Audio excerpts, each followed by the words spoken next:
আমি একটা বিষয়ের উপরে খুব সংক্ষিপ্ত কিছু কথা আরজ করব। বিষয়টি আপনাদের অনেকের কাছে নতুন, হয়তো অনেকে জীবনে প্রথম শুনছেন।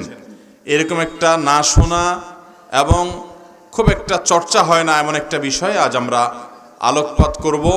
এটিকে অন্তরস্থল থেকে ধারণ করতে হবে, মুখস্থ করতে হবে এবং এটির উপর নিজের আমল করতে হবে, অন্যদেরকে জানাতে হবে ইনশাআল্লাহ। আল্লাহ আমাদেরকে আমল করার তৌফিক দান করুন।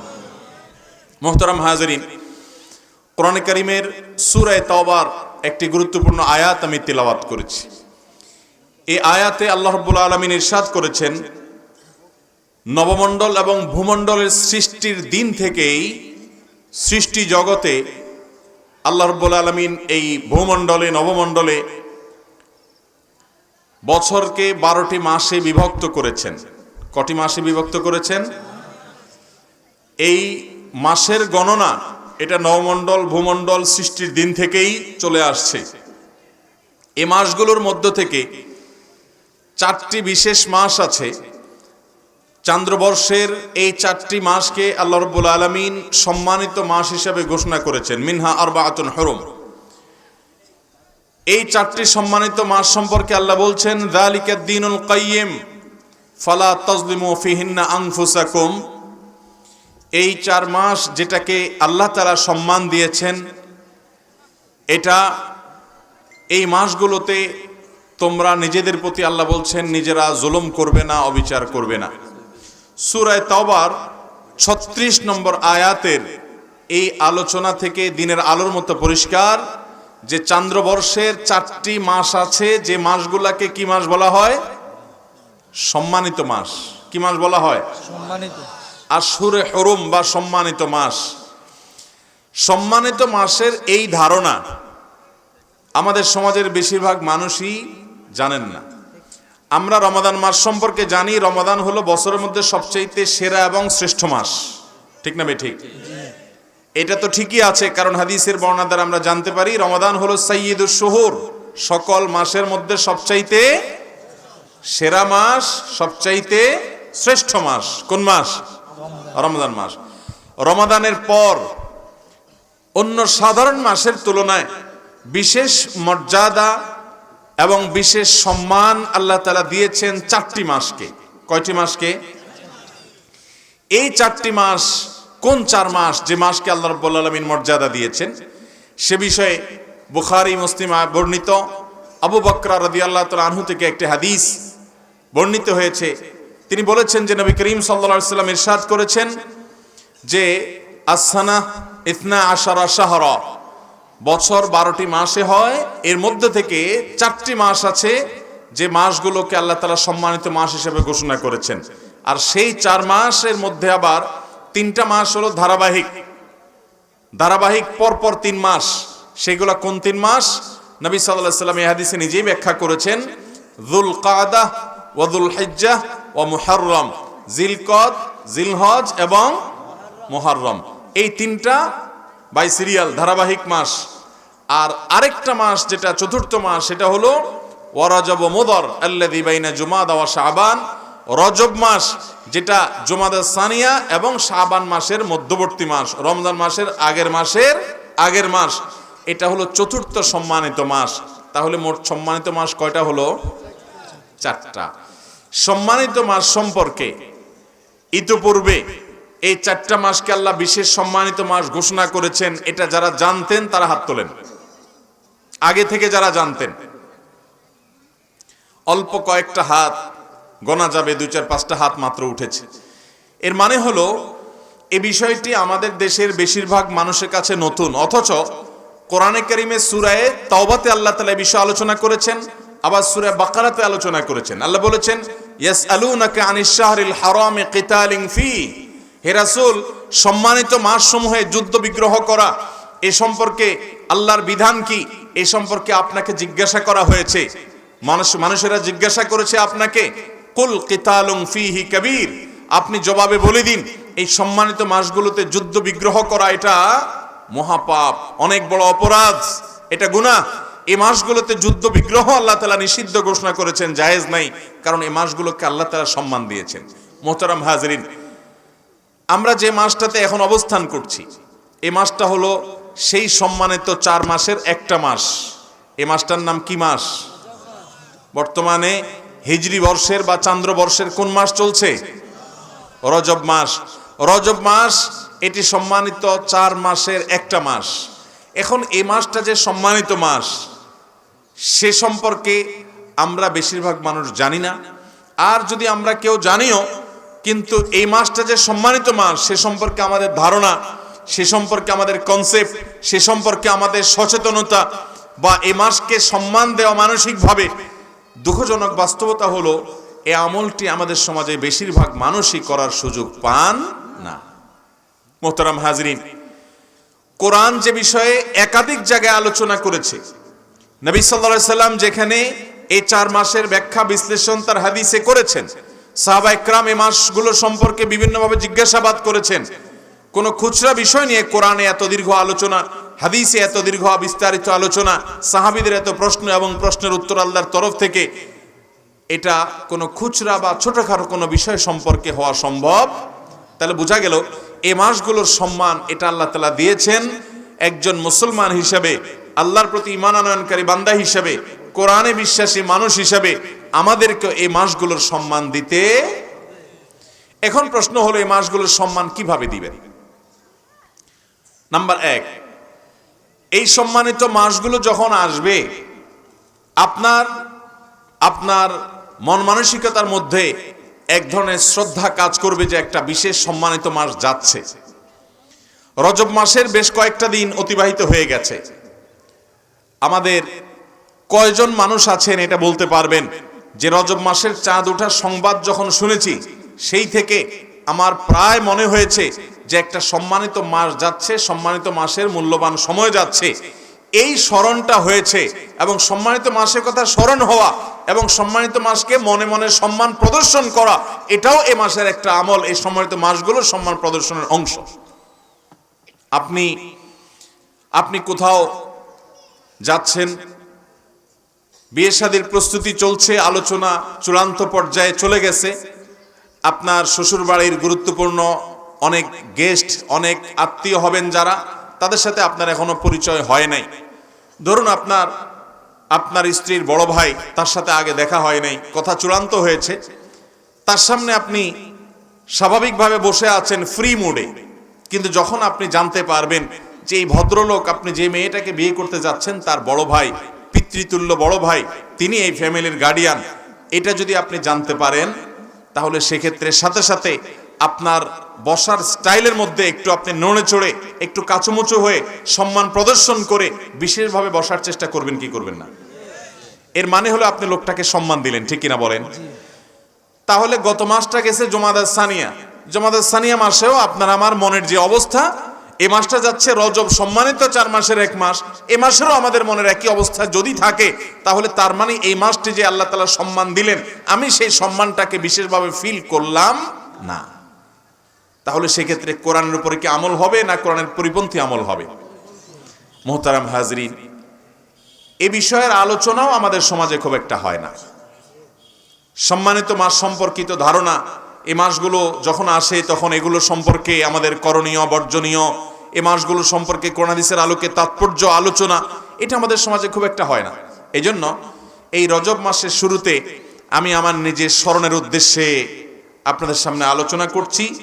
এখন থেকে আসুন আমরা নিয়ত করে নেই, আমার জীবনের প্রতি বছর যখন রজব মাস আসবে, যখন জিলকদ, জিলহজ, মুহররম এই 3টা মাস অতিবাহিত হবে, এই সময়গুলোতে আমরা আল্লাহর দেওয়া সম্মানিত মাস যাচ্ছে এই কথা মাথায় রেখে এই মাসগুলোর প্রতি মনে মনে সম্মান প্রদর্শন করব ইনশাআল্লাহ। মনে থাকবে তো? এবং এই মাসগুলো সম্পর্কে যাদের ধারণা নাই, আজকের এই মাহফিল শেষে সে সকল বন্ধুদের সাথে, সে সকল ভাইদের সাথে সম্মানিত মাসের এই কনসেপ্ট, যেটা কোরআন বর্ণিত, যেটা হাদিস বর্ণিত, যেটা বেশিরভাগ মানুষ জানে না, সেটা আমরা অন্যদের সঙ্গে শেয়ার করব।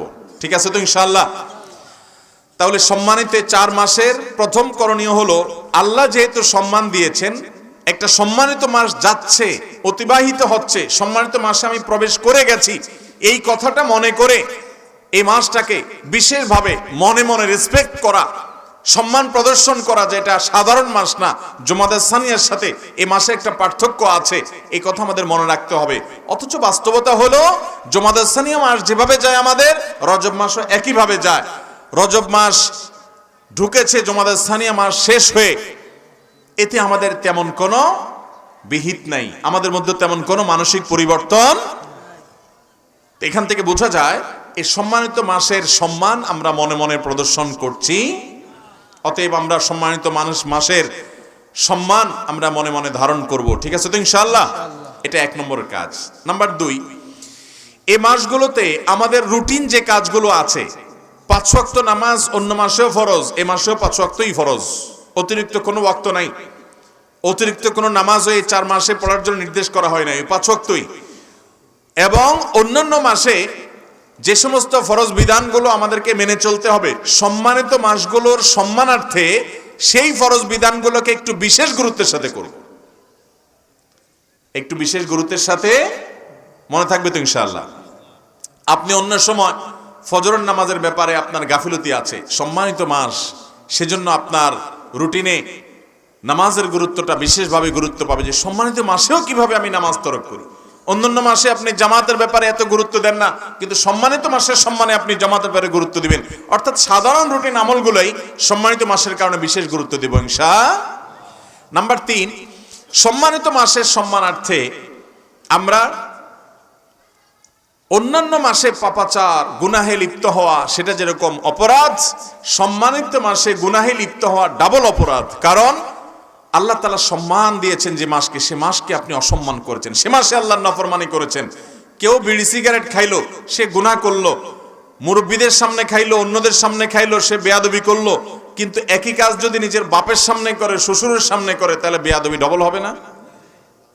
কারণ একে তো তুমি অপরাধ করছো, আবার নিজের বাবার সামনে বিড়ি খেয়ে, সিগারেট খেয়ে, তোমার শ্বশুরের সামনে ধূমপান করে তুমি ধোঁয়া ছেড়ে রীতিমতো তোমার উচ্ছৃঙ্খলতা, তোমার অসভ্যতা, তোমার অসৌজন্যতা, তোমার ভিতরে অভদ্রতার প্রমাণ তুমি দিলে।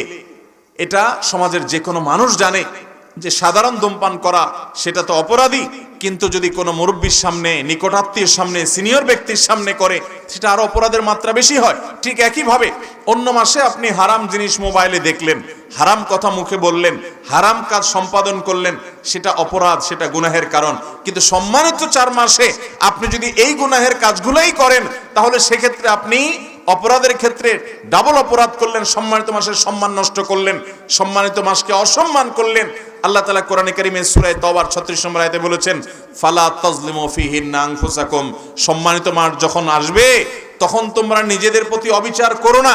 অর্থাৎ এই মাসগুলোতে গুনাহ, পাপাচার এবং আল্লাহর নাফরমানি, আল্লাহর অবাধ্যতার এই কাজগুলো এই মাসগুলোতে করবে। তাহলে 3 নম্বর আমলও পেয়ে গেলাম, 3 নম্বর কর্মসূচি পেয়ে গেলাম। অন্য মাসে যে পাপাচারগুলো আমরা পরিহার করি, এই সম্মানিত মাসগুলোতে একটু বিশেষ গুরুত্বের সাথে সেই পাপাচার পরিহার করবো ইনশাআল্লাহ। আল্লাহ আমাদেরকে তৌফিক দান করুন। নাম্বার 4, সম্মানিত মাসে যুদ্ধ বিগ্রহ করতে আল্লাহ তাআলা নিষেধ করেছেন। আল্লাহ তাআলা বলেছেন, ইয়াসআলুনাকা আনিশ শাহরিল হারামি কিতালিন ফীহি, হে রাসূল, সম্মানিত মাসে যুদ্ধ বিগ্রহ করা সম্পর্কে আপনার কাছে জিজ্ঞাসা করে তারা। কুল কিতালুন ফীহি কাবীর, আপনি তাদেরকে জানিয়ে দিন যে এই মাসে যুদ্ধ বিগ্রহ করা এটা মহাপাপ এবং আল্লাহর পথে আসতে মানুষকে বাধা দান করার শামিল, জঘন্য অপরাধ। এই জন্য অনেক ইমাম মুফাসসিরদের মতে আক্রমণাত্মক যুদ্ধ, আগবেড়ে যুদ্ধ, এটাই সম্মানিত মাসগুলোতে নিষিদ্ধ। হ্যাঁ, কেউ যদি আগে থেকে যুদ্ধ চাপিয়ে দেয় তখন প্রতিহতমূলক যুদ্ধ করা জায়েজ আছে। আমরা বেশিরভাগ মানুষ সৈনিক নই, আমরা বেশিরভাগ মানুষ আমাদের পেশাগতভাবে সৈনিক না হওয়ার কারণে যুদ্ধে অংশগ্রহণের আপাত সম্ভাবনা আমাদের কম। কিন্তু একজন মুসলমান হিসেবে মিনি যুদ্ধ যেগুলো আছে, মিনি যুদ্ধ মানে ঝগড়াঝাটি, গন্ডগোল, ফাসাদ, মারামারি, সম্মানিত মাসের সম্মানার্থে সেই কাজগুলো আমরা পরিহার করার চেষ্টা করব। তাহলে 4 নম্বর কর্মসূচি আমরা পেয়ে গেলাম। এই 4টা কর্মসূচিকে আমরা বিশেষভাবে যদি পালন করি, ইনশাআল্লাহ বিইذনিল্লাহ সম্মানিত মাসের সম্মান রক্ষার্থে আমি আমার যতটুকু দায়িত্ব কোরআন এবং হাদিসের আলোকে আমাকে দেয়া হয়েছে সেটি পালন করার চেষ্টা আমি করলাম। সবার চেষ্টা করব তো? আল্লাহ আমাদের সবাইকে আমলের তৌফিক দান করুন। আমি আবারও বলছি, 4টি আমল বা 4টি কর্মসূচি। নাম্বার 1, সম্মানিত মাস যাচ্ছে, এই কথাটা চিন্তা করবেন যে এটা সম্মানিত মাস, জেনারেল বা সাধারণ কোনো মাস না। অন্য মাসের চাইতে এই মাসের পার্থক্য হলো এই মাসকে আল্লাহ কোরআনে সম্মান দিয়েছেন, নবী সাল্লাল্লাহু আলাইহি ওয়াসাল্লাম তার ব্যাখ্যা দিয়েছেন। অতএব এই মাসটা সম্মানিত মাস হিসাবে মনে মনে এই মাসের প্রতি আমার সম্মান প্রদর্শন করব, সম্মান আমি ধারণ করব, লালন করব আমার মনে মনে। এটা হলো 1 নম্বর কাজ। এই যে রজব মাস চলে যাচ্ছে, কয়েকদিন হয়ে গেল, যদিও মাসের বেশিরভাগ দিন আলহামদুলিল্লাহ এখনো আছে, এই আমলটা এখনো করার সুযোগ আছে। সবাই করবো তো ইনশাআল্লাহ? যে কয়েকটা দিন চলে গেছে, এই কয়েকটা দিনে সম্মানিত মাস যাচ্ছে, এই কথা মনে হয়ে এই মাসের প্রতি আপনি শ্রদ্ধা মনে মনে জ্ঞাপন করেছেন, এরকম কোন আল্লাহর বান্দা থাকলে আমার প্রশ্ন আগে বুঝেন।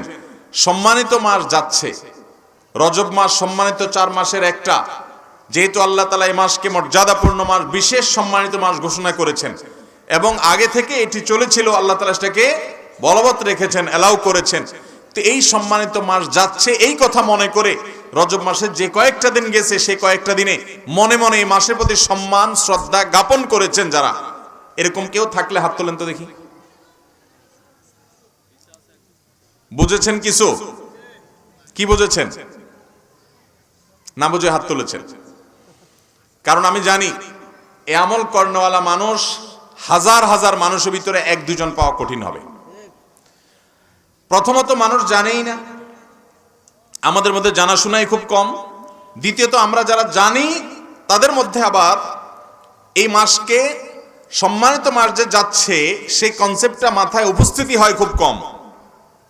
অর্থাৎ শুধু এটা আমি জানি, কিতাবে আছে, জাস্ট এতটুকু, ওটার ফিলটা আমরা করি না। অতএব আজকে থেকে আমলটা করবো তো ইনশাআল্লাহ।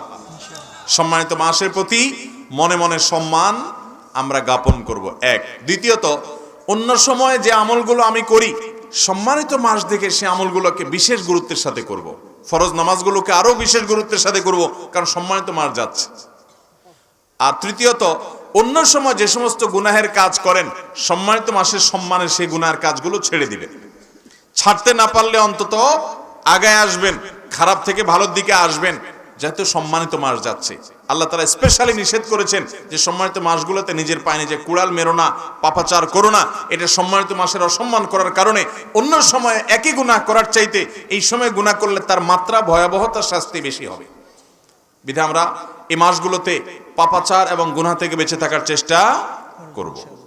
4 নম্বর কর্মসূচি হলো, এই মাসগুলোতে যুদ্ধ বিগ্রহ করা যাবে না। তো আমরা যুদ্ধ বিগ্রহ করার মতো সিচুয়েশন আমাদের জীবনে আসে খুব কম, বা আসে না বললেই চলে, সৈনিক নয় বেশিরভাগ মানুষ। অতএব আমরা মিনি যুদ্ধ, ঝগড়া ঝাঁটি, গন্ডগোল, ফাসাদ যথাসম্ভব এগুলো অন্য সময় পরিহার করব। সম্মানিত মাসের সম্মানে এগুলো আমরা যথাসম্ভব পরিহার করে চলব, চেষ্টা করবো তো ইনশাআল্লাহ। আল্লাহ তাআলা আমাদের সবাইকে সম্মানিত মাসের এই ধারণা, এটা আমাদের ভেতরে ধারণ করা, জীবনের তরে এটাকে মাথায় গেঁথে নেওয়া এবং কর্মসূচিগুলো পালন করা, অন্যদের মাঝে এই সম্মানিত মাসের কনসেপ্টের দাওয়াতকে পৌঁছে দেওয়ার তৌফিক দান করুন। সবার চেষ্টা করবো তো ইনশাআল্লাহ। সম্মানিত 4 মাস মুখস্থ রাখা অনেক সহজ। জিলকদ, জিলহজ, মুহররম, সিরিয়াল বাই 3টা। আর চতুর্থটা কোনটা? রজব মাস। বাস। আল্লাহ তাআলা আমাদের সবাইকে এই মাসের সম্মান রক্ষা করা এবং সমাজ থেকে বিলুপ্ত হয়ে যাওয়া একটা গুরুত্বপূর্ণ ধারণা কোরআনের ইলম, এটাকে আল্লাহ তাআলা সমাজে প্রতিষ্ঠিত করা, প্রচার করা এবং এটার ধারণা আমাদের মাঝে পুনর্জীবিত করার তৌফিক দান করুন। জাযাকুমুল্লাহু খায়রা ওয়া আখিরু দাওয়ানা আলহামদুলিল্লাহি রাব্বিল আলামিন।